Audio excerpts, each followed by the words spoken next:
Hi, I'm Terry Virts, and I want to talk about floating in space. One of the first things that you need to realize when you get into space is that even though you feel like you're falling, you're not. You can let go and you float. It's not a problem.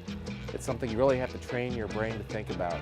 Another thing that you need to learn when you first get into space is how little force is required to move you. And another cool thing is you could be on the ceiling. It makes it very easy when you're working. You have to get some work done up here. You just go up on the ceiling and get your work done.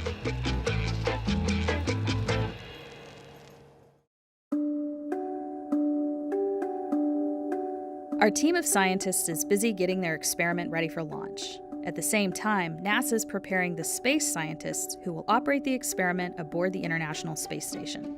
So as astronauts on board the space station, we are the hands and eyes of the researcher. They are telling us how best to do the science, but it's up to us to make sure that science runs correctly.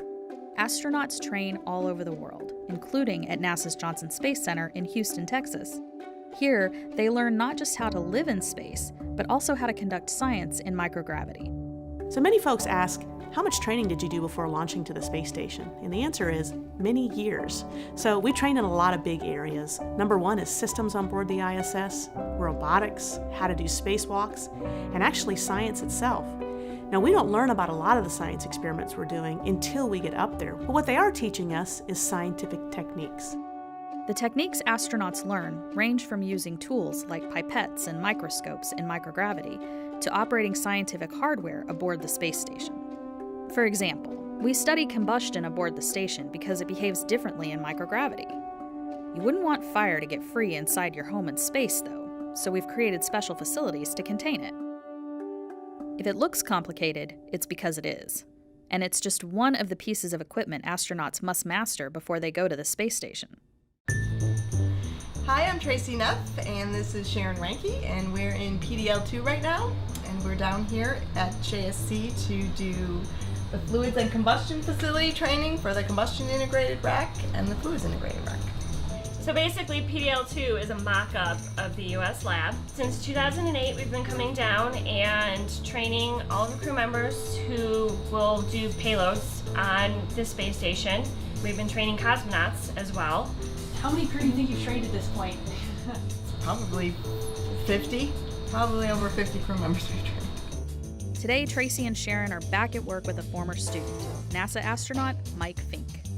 This isn't Mike's first rodeo with the station, or this equipment for that matter.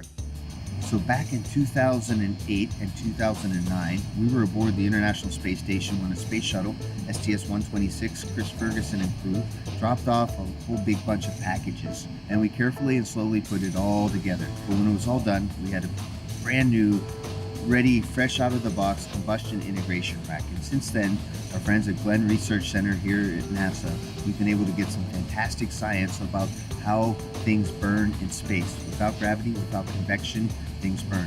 And by understanding that better, we were able to make more fuel-efficient engines and things here on planet Earth, helping save our energy. So you can see it in the video.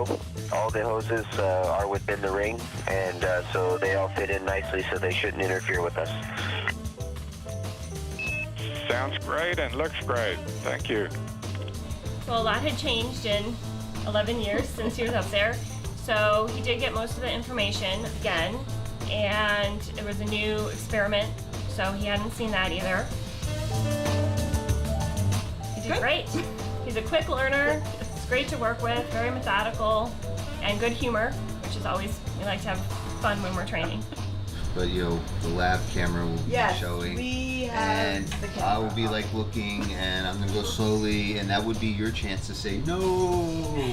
Yes, Through we are watching you, bake yes, off. and help you whenever we can. This isn't the last time Tracy and Sharon will work with Mike. When he launches to the station and works on combustion projects in space, they'll watch over his shoulder through a camera broadcasting to Glenn Research Center in Cleveland, Ohio. Christina, this is Sharon with an answer to your question. So they do want you to go ahead and install the cable tie. Copy all. Thanks for having that done for me. Anytime.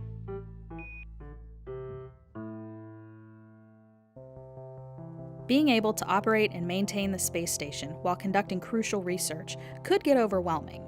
Luckily, astronauts have strong support teams on the ground and often develop personal connections to the research. I was so impressed at the different things we'd be working on, cancer or Parkinson's or even Alzheimer's disease. So as a physician, these meant a lot to me. These personally were very important experiments that we needed to do. But in all honesty, the entire crew, not just myself as the physician, were excited about working on these experiments. You get a little nervous at first as you begin to pipette or even utilize a microscope, which I hadn't used in years.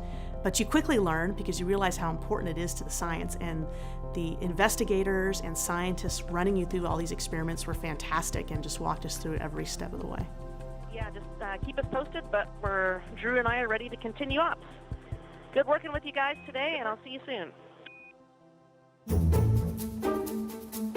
We got here on a Thursday, and it's currently Sunday. We put in a big day yesterday filling up these wells with gel solution and getting ready for handover at 7:30 a.m. on Monday, ahead of launch on Tuesday afternoon.